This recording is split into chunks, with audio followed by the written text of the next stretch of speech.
Bismillahirrahmanirrahim. Güzel insanlar, değerli insanlar, aziz Allah'ın xeyri, bereketi, salamı, afiyeti sizin ve ailenizin üzerine olsun.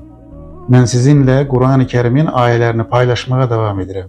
İstəyirəm ki, bu ayelerin içerisindeki mesajları sizinle bölüşüm, paylaşım. Onunla bağlı fikirlerimi bildirim, güzel insanlar. Məqsədim nedir? Məqsədim odur ki, Allah'ın kitabını, dinimizin kaynağı olan Allah'ın kitabını, Kur'an-ı Kerim'i doğru anlayaq, doğru öğrenək. Allah bizden ne istəyir?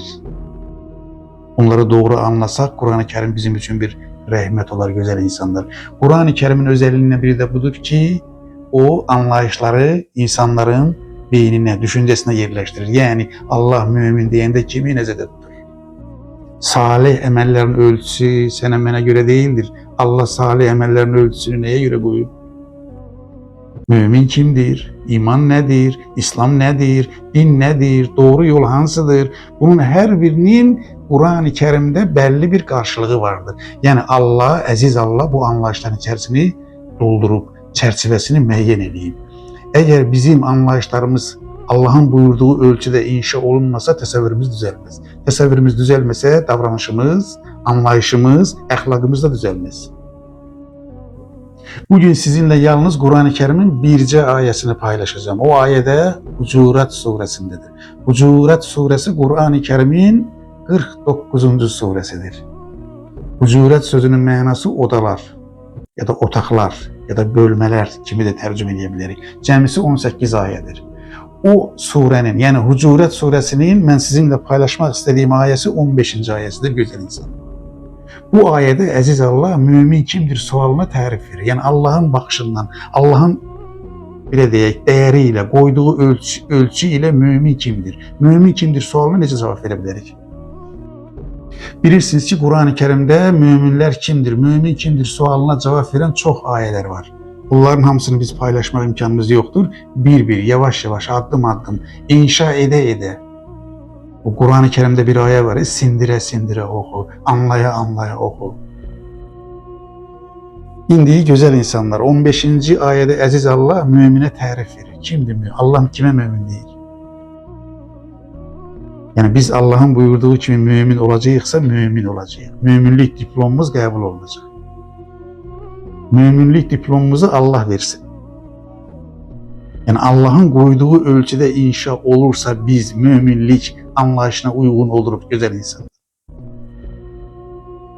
Bakın orada 15. ayette aziz Allah buyurur ki Bismillahirrahmanirrahim. Gerçek müminler onlardır ki onlar ancak Allah'a ve elçisine iman edirlər. Bakın imanımız, ibadetimiz, itaatimiz yalnız Allah'adır. Ve Allah'ın elçisine iman edirlər. Allah'ın elçisiyle bağlı rivayetlere değil, elçisine. Elçi kimdir? Elçi Allah'ın kitabını, mesajını getirip insanlara çattırandır. Biz Allah'ın Resulünün getirdiği mesaja iman edirik. İki, sonra da şüphe duymayanlardır. Mümin Allah'a şüphe duymaz. Mümin Allah'a tam güvenir. Mümin kimdir? Allah'a iman edir, güvenir ve aynı zamanda Kur'an-ı Kerim deyir ki mümin güven veren insandır. Bakın mümin, cemiyette insanlar ona deyirlər ki o güvenilen insandır, emin insandır, dürüst insandır. İnsan güvenliği necə kazanır? Mümin güvenilen insan olmağı necə kazanır?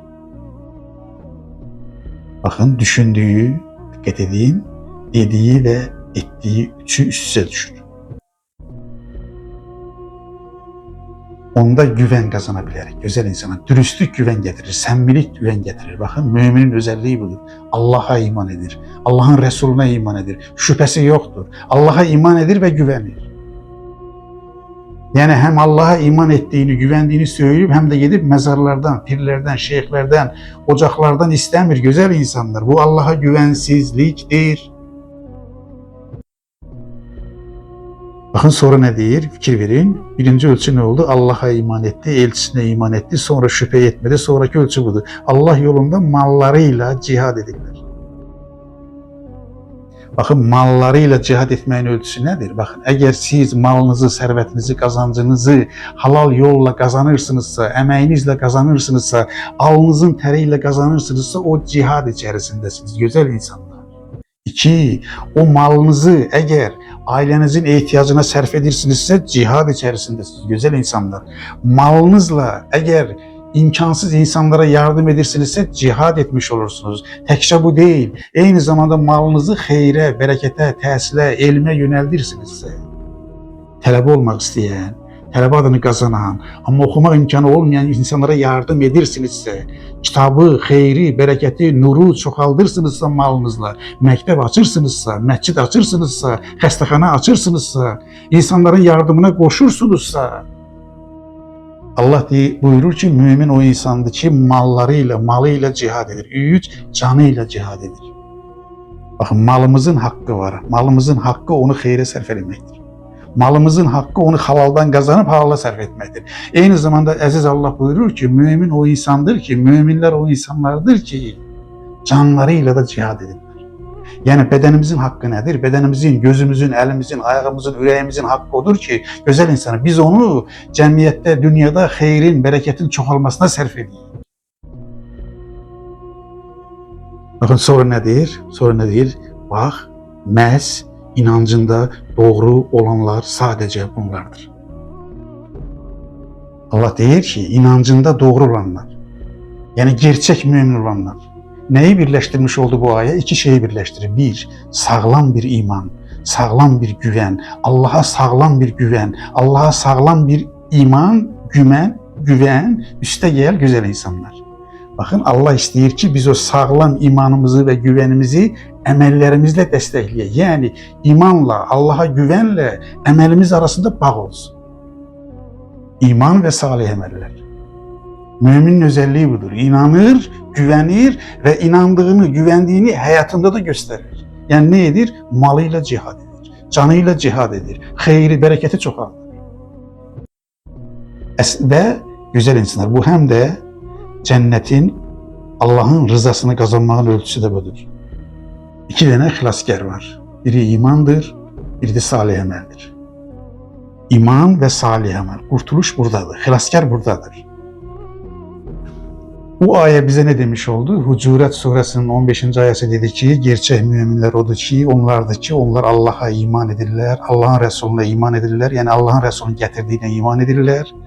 İmanlarında şübhə yoxdur, güvənləri tamdır, onlar malları ilə cihad edirlər, eyni zamanda canları ilə cihad edirlər və əziz Allah buyurur ki, əsl, gerçək müminlər budur, əsl sağlam imanda budur. Yəni Allah buyurur ki, ey müminlər, ey müminlik iddiası olanlar, İmanınızla, güvəninizlə salih əməlinizi birləşdirin. Sözünüzlə, inancınızla həyatınız üstə düşsün. Niyə görə? Çünki mümin, inanan, güvənən və güvən verən insandır. Bizim ətrafımızda, ailəmizdə, çevrəmizdə, ölkəmizdə, mühitimizdə, işlədiyimiz yerdə insanlar bizə necə güvənərlər? Biz dediyimizə, inandığımıza əməl etsək, əməlimizdə onu göstərsək bizə güvənərlər. Yəni deyərlər ki, bu kişi mümin adamdır. Bu xanım mümindir. Həyatıyla imanı üstə düşür, sözü ilə əməli üstə düşür, gözəl insanlar.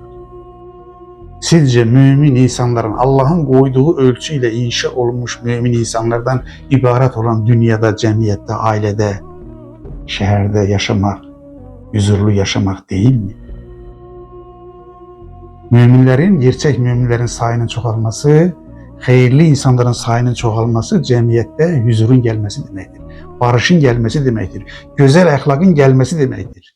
Cəhalətin getməsi deməkdir. Onun yerinə elmin, barışın, qardaşlığın, vəhdətin, birliyin, insanlığın inşa olunması deməkdir. Məni dinlədiyinizə görə sizə təşəkkür edirəm. Var olun, sağ olun. Əziz Allahın sonsuz, sınırsız mərhəmətinə əmanət olun. Gözəl insanlar.